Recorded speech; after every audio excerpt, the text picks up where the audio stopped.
I'm Walcom S7, and before we raid this wooden 2x2 behind me, we gotta make sure we have our essentials. Now obviously C4 is the way to go on this one, because why even chance it? Nobody has time for flamethrowers or satchel charges.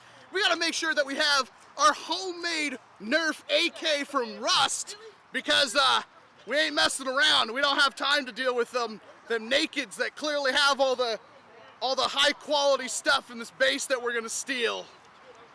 I mean, you gotta make sure that you shoot nakeds on sight with your non-aim coned AK, because you made it yourself. There's no aim cones on this. Yeah, no aim cone. Just terrible accuracy. Bad recoil control.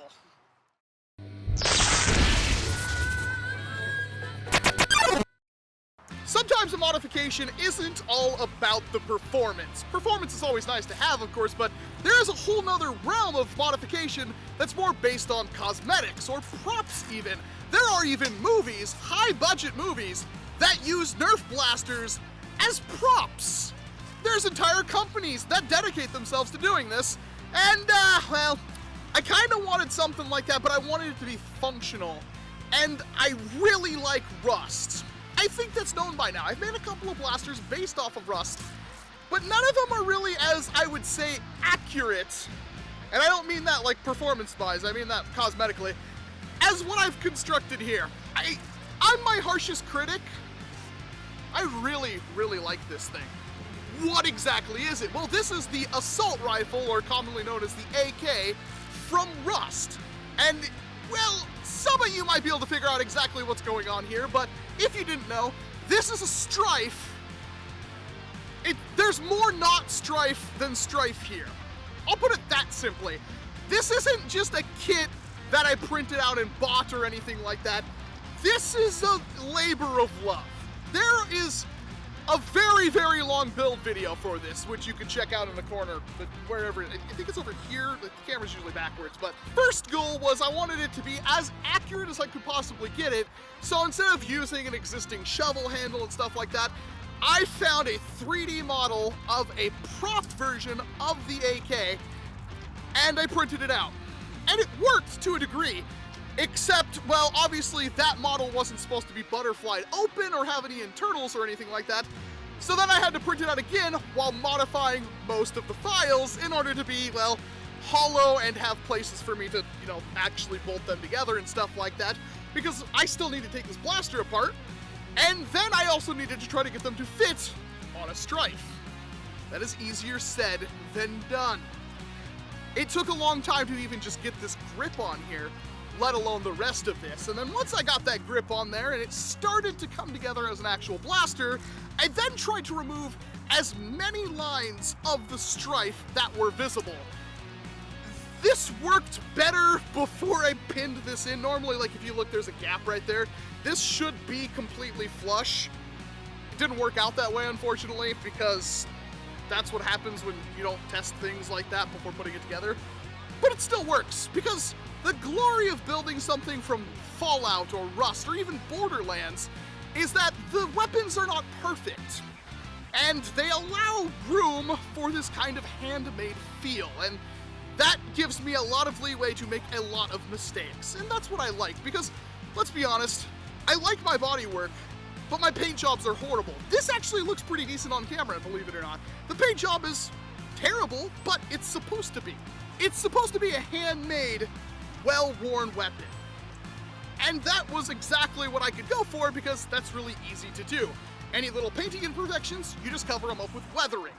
To paint this thing, well, I did do a default layer of primer, and of course, the 3D printed parts, they need to be sanded down and primed as well, but everything else is hand painted. And that works with the cartoony look of the game. If you look at an actual screenshot of the weapon in the game, it looks bright and colorful, which is weird because it's supposed to be an AK47, and that's kind of, it's not obviously super accurate, but it's close. And if you knew what it was, there's no mistaking what this is supposed to be. Even people who don't know what Rust is at this war that I'm currently at, they knew it was an AK. I have succeeded in my goal. And that makes me extremely happy. I'm normally, and I know people are gonna really get on me in the comments section, I'm normally not super happy with stuff that I make. I'm very happy with how this turned out. Does it have imperfections? All over the freaking place. But from where you're looking right now, it looks like the weapon from the game. And that's the most important part. Everything has got putty, sanding, lots of love and care taken to it, and modifications to make sure that this blaster will still come apart and it will still function. You will notice that the grip has been completely replaced. It does have a foam blast magazine release, but the magazine well is gone pretty much. It loads like that. Not something I had seen done, and I was almost afraid it wasn't going to work. Turns out it works pretty well. It still moves a little bit, and if I do kind of move it forward and pull down, I can remove the magazine without hitting the mag release. But as long as you don't do that, it's fine. So if you hit it, it will come loose if you pull it down. Is it supposed to be a performance blaster? No. But to give it some kind of performance, I did use the Artifact Red Cage with a kind of an experiment. I used the Cyclone wheels from Containment Crew with the Fang motors from Foam Blast. Performance, I don't have my Crony with me, but it's pretty decent. It's actually acceptable, and I'm quite happy with it. Again, for a prop blaster, that's not bad, but it's an AK. It needs to be full auto. So I put an XSW full auto kit in it, and it worked. But there's only one trigger, and the way this works is when you pull the trigger back at all, the flywheel's rev. When you pull the trigger back all the way, it will fire.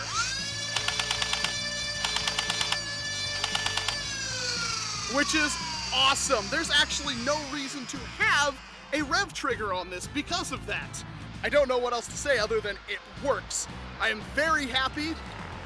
I might not run it a lot in a war because I don't really want to drop it or bash this. I think it's perfectly sound. I even pinned the front together with a big, huge pin just to try to keep it together from breaking, but it's possible this thing could break on me. I've even bolted most of the stock on here. There are actually screws in the back of this that run through the entire thing to give it a little bit of rigidity, but I wouldn't want to break it. These are 3D printed parts here that could actually break at some point, but to make a prop that works, that is highly accurate to the game, I would say, there's not a whole lot more I can do. It is my favorite thing I have built so far. A massive undertaking, a huge, huge project that took me many, many hours of sanding, fitting, and mistakes, but it turned out it worked really good, and most importantly, I think it looks good. And if I think it looks good, hopefully you do, because usually I'm way harsher on myself than anybody else. I'm gonna say that, people are gonna be like, it looks like garbage, and well, that's the internet. If you are a fan of Rust, I do hope you enjoyed this blaster.